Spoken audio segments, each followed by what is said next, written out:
Bismillahirrahmanirrahim. Assalamualaikum warahmatullahi wabarakatuh. Apa kabar anak-anakku sekalian, khususnya anak kelas 8 SMP Negeri 11 Kota Cirebon yang sampai hari ini semoga kita semua diberikan keberkahan dan kesehatan oleh Allah Subhanahu wa taala ya. Amin amin ya rabbal alamin.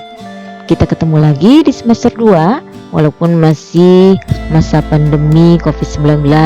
Kita harus tetap semangat untuk belajar. Kita mulai belajar.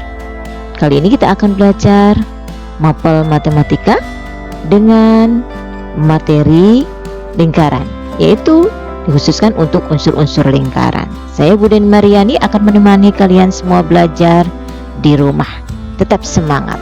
Sebelum kita belajar, marilah kita berdoa terlebih dahulu. Bismillahirrahmanirrahim. Semoga kita semua diberikan ilmu yang bermanfaat, kecerdasan dan kefahaman dalam belajar. Oke anak-anakku, tujuan pembelajaran kali ini, setelah pembelajaran Ibu berharap peserta didik dapat mengamati unsur-unsur lingkaran dan hubungan antar unsur lingkaran. Amati gambar berikut. Apa yang kalian dapat anak-anakku? Dalam kehidupan sehari-hari banyak sekali benda atau di sekeliling kita, benda yang ada di sekeliling kita yang berbentuk bangun datar lingkaran. Pastinya kalian tahu ya, karena kalian sudah belajar di sekolah dasar. Oke, di sini ada atlet sepeda ya, di mana roda sepedanya berbentuk lingkaran. Betul. Kita lanjutkan. Kira-kira apa saja ya benda-benda yang ada di sekitar kita? Di antaranya adalah ada jam dinding yang berbentuk lingkaran, kemudian ada ban, kemudian ada uang koin. Ya, pastinya banyak sekali yang bisa kalian sebutkan benda-benda yang ada di sekitar kalian yang berbentuk lingkaran. Oke, lingkaran. Definisi lingkaran adalah bangun yang dibentuk oleh kumpulan atau himpunan titik-titik yang berjarak sama ke suatu titik tertentu. Titik tertentu yang dimaksud disebut titik pusat dan jarak tertentu yang dimaksud disebut jari-jari. Manakah? Ibu akan tunjukkan. Ya, kumpulan titik-titik adalah, Ibu tunjukkannya ini yang berwarna merah ini disebut dengan kumpulan titik-titik atau himpunan titik-titik. Kemudian titik tertentu. Titik tertentu adalah titik pusat lingkaran. Dan yang disebut dengan jarak tertentu adalah jari-jari. Ya, ini yang disebut dengan jari-jari. Ya, ini yang disebut dengan lingkaran dengan pusat titik O dan jari-jari R. Tinjauan lingkaran secara kontekstual adalah, kalian bisa perhatikan di sini mana yang disebut dengan lingkaran dan daerah lingkaran. Ya, ini adalah lingkaran anak-anak dengan pusat titik O. Ya. Yang berwarna biru, ini daerah yang berwarna biru ini disebut dengan daerah lingkaran dengan pusat titik O. Ya. Kalian bisa menyebutkan unsur-unsur lingkaran? Ada berapa ya unsur-unsur lingkaran? Unsur-unsur lingkaran ada 8. Kita mulai yang pertama adalah titik pusat lingkaran. Titik pusat lingkaran adalah titik yang terletak di tengah-tengah lingkaran. Ibu sebut di sini titik pusat lingkaran O, ya. Yang kedua adalah jari-jari. Jari-jari dinotasikan dengan huruf R kecil. Ya, mana saja kan? Di sini ada OA, OB, dan OC. Jari-jari itu sendiri adalah garis dari titik pusat sampai ke lingkaran. Paham ya? Yang ketiga adalah diameter. Diameter dinotasikan dengan huruf D. Ibu akan menunjukkan mana yang disebut dengan diameter. Ya, sedangkan diameter itu sendiri adalah garis yang menghubungkan dua titik pada lengkungan lingkaran dan melalui titik pusat. di mana diameter sama dengan 2 kali jari-jari, atau jari-jari sama dengan setengah dari diameter. Ya, manakah? Ya, ini yang disebut dengan diameter, yaitu ruas garis AB yang menghubungkan 2 titik pada lengkungan lingkaran dan melalui titik pusat. Ini titik pusatnya. Yang keempat adalah busur. Ibu sebutkan di sini adalah busur CB. Ya. Apa yang disebut dengan busur?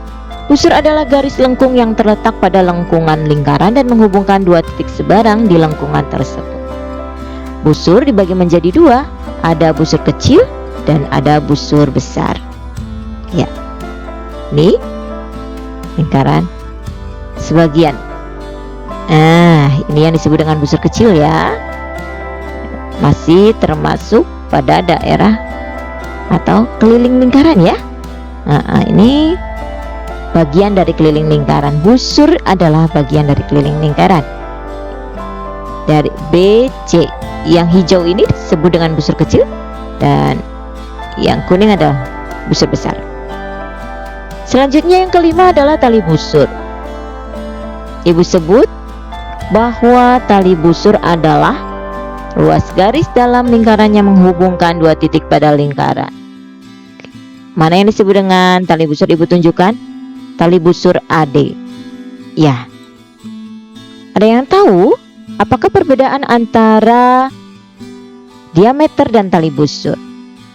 Jelas ya. Tali busur ini tidak melalui titik pusat lingkaran, tapi diameter melalui titik pusat lingkaran.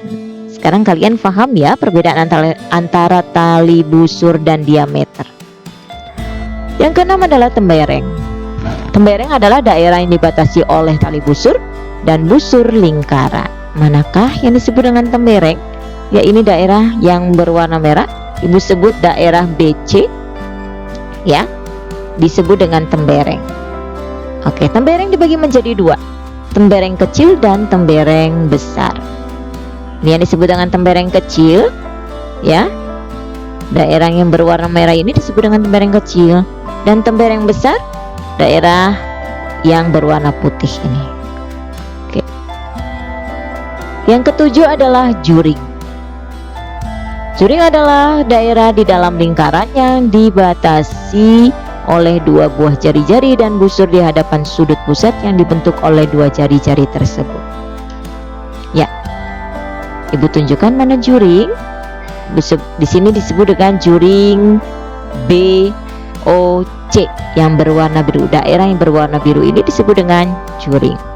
Seperti potongan pizza yang berbentuk lingkaran ya. Anak-anak pastinya sudah pernah makan pizza yang berbentuk lingkaran. Ini bagian potongannya seperti juring. Oke. Juring dibagi menjadi 2. Ada juring kecil yang berwarna biru. Daerah berwarna biru disebut dengan juring kecil. Yang berwarna putih disebut dengan juring besar. Ini juring besar juga disebut dengan juring BOC ya. BOC, juring BOC besar. Yang ke-8 terakhir adalah apotema. Apotema adalah jarak terpendek dari pusat O ke tali busur seperti garis OE. Oke, manakah yang disebut apotema? Ya, ini yang disebut dengan apotema. Jarak terpendek dari pusat O ke tali busur seperti garis OE ini, dimana akan membentuk sudut 90 derajat. Oke, semoga apa yang ibu jelaskan tadi kalian dapat memahami dan mengerti. Silakan kalian kerjakan latihannya. Berikut kalian bisa melihatnya, tapi dengan melihat YouTube yang sudah ibu tentukan di e-learning ya, yaitu di video pembelajaran. Kalian lihat dulu, kemudian rangkum, kemudian kerjakan latihannya. Oke anak-anakku, terima kasih kalian sudah melihat video ini. sampai selesai. Semoga kalian dapat mengerjakan latihannya dengan sangat baik, dan Ibu tunggu hasil dari latihan tersebut. Kita ketemu lagi di pertemuan berikutnya, yaitu tentang luas dan keliling lingkaran. Ibu akhiri, wabillahi taufiq wal hidayah. Wassalamualaikum warahmatullahi wabarakatuh.